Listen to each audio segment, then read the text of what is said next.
Oui, pour continuer. Une loi de finances rectificative n'a rien à voir avec mon travail. Oui. Il faut qu'on soit très clair. J'ai 15 ans d'expérience dans l'administration. J'ai été agent en complément d'effectifs. J'ai été stagiaire, titularisé dans un poste. J'ai servi au sein des grandes entreprises. J'ai été vérificateur fiscal, chef de la brigade immobilière. Vous savez que si je devais violer l'obligation de réserve, j'ai à boire et à manger. Tout ce que j'ai dit jusqu'à présent est tiré de documents publics accessibles à tout Sénégalais. Le reste, c'est est-ce que vous, Ndeye Fatou, si vous avez la loi de finances rectificative, vous avez la possibilité de l'exploiter et d'en tirer tous les enseignements ou pas? Donc, je ne suis pas lanceur d'alerte et je n'ai pas violé l'obligation de réserve. Il faut que ce soit très clair parce que le débat est biaisé quand on le pose de cette manière. Mais pourquoi j'ai dit que c'est pas... Nous parlons un peu du soutien du syndicat des impôts et domaines. Est-ce que ce soutien pesera lourd dans votre procédure? Vous savez, moi je suis membre du syndicat des impôts et domaines comme des centaines d'autres. Ce que je veux dire à tous les agents des impôts et domaines, c'est que je suis très touché par leur marque d'attention, de soutien moral, d'encouragement. L'unanimité n'est pas de ce monde, évidemment. Parmi les inspecteurs, parmi les agents des impôts et domaines, il y en a qui ne partagent pas notre combat et ça ne date pas d'aujourd'hui. Il y en a qui n'ont jamais vu d'un bon œil l'initiative de créer un syndicat et de se battre pour faire avancer les agents. Mais l'écrasante majorité oui, nous a marqué son soutien, sa solidarité, et cela me suffit. Je n'ai pas besoin fondamentalement d'un autre type de soutien. Y a-t-il pas deuxième chose, entre le syndicat et le parti? Je termine sur ce chapitre avant de répondre à ça. Deuxième chose, oui, il faut que les gens sachent raison garder. Nous sommes 1400 agents des impôts sur 14 millions de Sénégalais. Quand nous parlons, nous ne parlons pas de la DGID. C'est un petit élément. Nous parlons pour 14 millions de Sénégalais. Les questions que nous soulevons, c'est par rapport à 14 millions de Sénégalais. Il faut que les gens arrêtent de penser que nous sommes le nombril du monde et que tout ce qui se dit concerne fondamentalement des débats internes. Nos querelles internes, on va les gérer parce qu'on se connaît tous. On se connaît tous et chacun est libre d'avoir sa position, de se blinder, de préparer son combat, de livrer les informations qu'il pense devoir livrer, mais nous le gérerons. Mais notre interlocuteur et notre cible, quand nous parlons, nous, moi, Ousmane Sonko, quand je parle en tant que président de PASTEF, oui, je parle à 14 millions de Sénégalais et je parle pour l'intérêt de 14 millions de Sénégalais. Quand j'étais simplement syndicaliste, non seulement je parlais pour les agents des impôts et domaines, mais je défendais l'intérêt des Sénégalais. Je vous donne des anecdotes. Pourtant, il y a beaucoup de membres des impôts. Attendez, je vais répondre à ça, mais permettez-moi de vous donner des anecdotes d'abord. J'ai entendu des gens dire, oui, mais il était où quand Wade faisait ceci, c'est maintenant qu'on le voit. J'étais syndicaliste, je n'étais pas acteur politique. Mais en tant que syndicaliste, nous avions très tôt compris que le syndicalisme de haut cadre, si ça se limite à dire donnez-nous, permettez-nous d'accéder à un logement décent, permettez-nous d'être bien payés, c'est du syndicalisme alimentaire. Et c'est pourquoi on a très tôt posé le curseur. J'ai ici quelques coupures. En 2007, quand je sortais une publication sur la loi 2005-Z25 qui accordait à ArcelorMittal une exonération totale et cumulée du code des investissements et du code minier parce que Arcelor disait qu'il va investir 250 milliards, j'avais dit que c'est une loi dangereuse, une loi inconstitutionnelle, source d'illégalité illustrative d'une politique fiscale anarchique. Oui. Ensuite, toujours en 2008-2007, ça, c'est un article publié par Walfadjri de l'époque. Vous voulez revenir sur votre passé? Non, je veux dire aux Sénégalais que notre combat... Et que répondez-vous à ceux qui disent que le siège de votre parti PASTEF... Oui, laissez-moi, je reviens sur ça, mais je veux simplement clarifier certaines choses. Oui. Pour dire aux Sénégalais que depuis 10 ans, nous n'avons, même en tant que syndicalistes, quand nous disions que c'est dangereux de prendre une société anonyme, notamment l'APIX, et lui donner toutes les terres de Diamniadio, à Mbour. L'article est là et c'était publié par Walfadjri du jeudi 21 juin 2007. Quand nous décidions, nous, d'engager notre syndicat aux assises nationales et que M. Farba Senghor est sorti pour faire des menaces contre tous les fonctionnaires qui iraient aux assises nationales, j'avais accordé une interview au Populaire pour dire que nous ne servons pas un parti ni un régime, nous servons un État et en tant que syndicat, nous sommes libres de participer à tout exercice national. Donc, nous avons été toujours constants dans nos prises de position. Ça ne date pas d'aujourd'hui.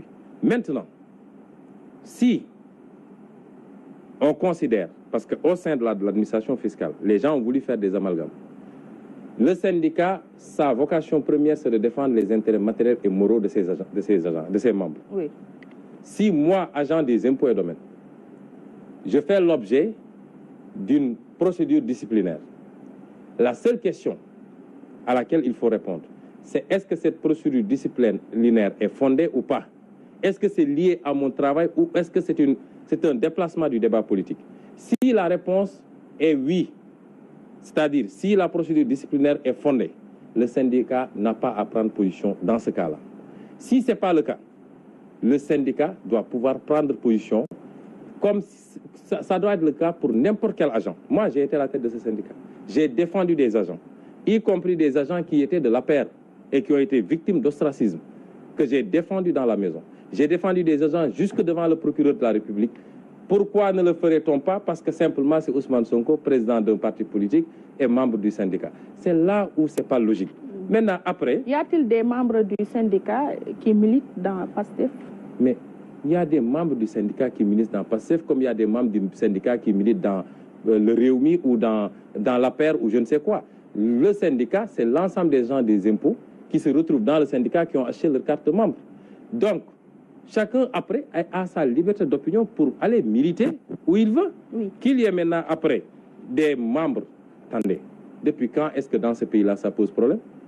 Combien de syndicalistes, les Youssou Touré et autres là, ils n'étaient pas dans la paire quand ils menaient des luttes syndicales contre, etc. Mais les agents des impôts et domaines, je vais vous dire une chose, c'est des gens d'une maturité. Personne ne peut les engager dans un combat politique. Si le syndicat se levait pour dire on donne un mot d'ordre politique, personne ne suivrait.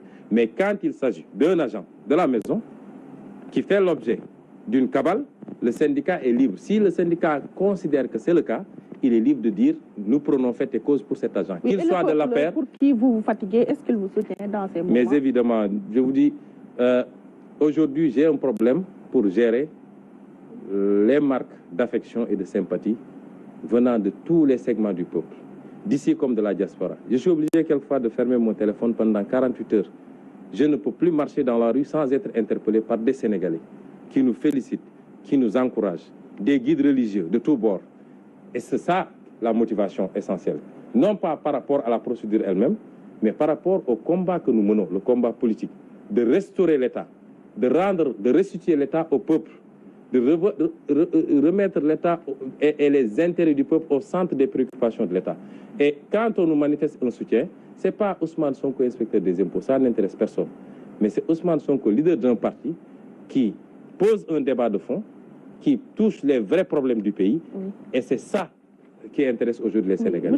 J'en profite en tout cas pour remercier tous ces Sénégalais, les milliers et les milliers de Sénégalais qui nous manifestent. Il va falloir passer au service commercial de Walfadjri. Voilà, nous en venons aux positions que vous défendez en tant que président du PASTEF dans l'espace public. Sous cet angle, comment évaluez-vous le mode de gouvernance du président Macky Sall? Mais si je devais résumer ça en un seul mot, c'est scandaleux. Pourquoi c'est scandaleux? Pour quelqu'un qui avait décrété la gouvernance sobre et vertueuse, mais c'est scandaleux ce qui se passe dans ce pays-là. Chaque jour avec son lot de scandales. Chaque jour. Et c'est des milliards et des milliards qui sont compromis. Imaginez-vous qu'aujourd'hui, dans la galaxie Sall, imaginez-vous, prenons le cas du pétrole. Comment pouvez-vous comprendre que le Sénégal ait du pétrole? J'ai entendu l'autre jour le ministre Alassane Sall, pour lequel j'ai beaucoup de respect, en tout cas l'un des rares que je respecte bien dans l'affaire pour ses positions quelquefois, mais qui pour une fois est complètement passé à côté quand il disait que non, les gens disent n'importe quoi parce que sur l'histoire du pétrole, nous avons, personne ne sait où se trouve le pétrole, des gens viennent, investissent des milliards, ils peuvent trouver, ils ne peuvent pas trouver. Mais nous connaissons la procédure. Nous ne sommes plus à l'étape des prospections. Dans le pétrole, c'est la prospection. C'est non, avant l'exploitation, le développement, et ensuite on va vers l'exploitation. Et chacune de ces phases correspond à quelque chose. Le pétrole a été découvert par phare depuis 2000 au Sénégal. Macky Sall était en ce moment directeur de la banque des données de Petrosen. Et quand les premières conclusions étaient rendues, il était directeur général de Petrosen. Il connaît très bien tout ce qui se passe. Il a la cartographie du pétrole sénégalais et des mines du Sénégal. Et c'est un délit d'initié d'avoir mis son frère dans l'exploitation du pétrole, qui aujourd'hui se retrouve avec des blocs pétroliers dans le cadre de cette entreprise-là, qu'on appelle Petrotim. Oui. Tout le monde sait qu'aujourd'hui, l'exploitation, parce que le pétrole, on a découvert énormément de pétrole. Certains spécialistes même disent qu'on en a découvert plus au Sénégal qu'au Qatar. Mais j'ai discuté avec des experts de la SAR qui me disent que pour le moment, le raffinage ne peut pas être fait ici parce que c'est du pétrole relativement lourd.